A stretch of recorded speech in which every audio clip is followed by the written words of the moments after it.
Louise, le vent de la liberté. C'est de Catherine Gantzmüller, c'est aux éditions Talent Haut.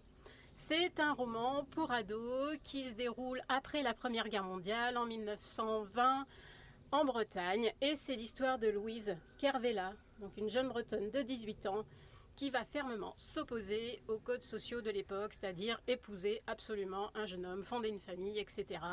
Voilà, Louise est déterminée, elle est très courageuse, elle va faire des rencontres qui vont l'aider dans ce désir d'émancipation.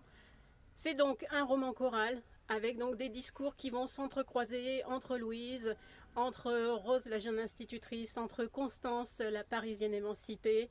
C'est absolument passionnant, c'est bien écrit en plus, j'adore ce que fait Catherine Gantzmüller, et c'est aussi un roman de quête identitaire. Voilà, Louise a eu des échos qui lui font dire qu'elle ne sait peut-être pas tout de son histoire personnelle. Je vous le conseille vraiment. Bonne lecture. Louise, le vent de la liberté. C'est de Catherine Gantzmüller, c'est aux éditions Talent Haut.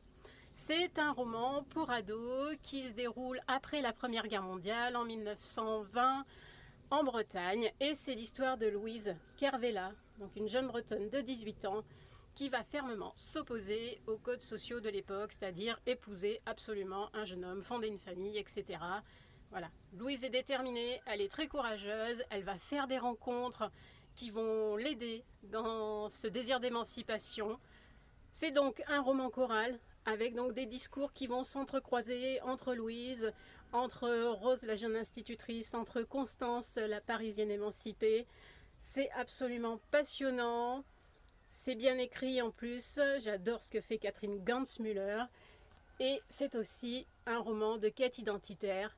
Voilà, Louise a eu des échos qui lui font dire qu'elle ne sait peut-être pas tout de son histoire personnelle.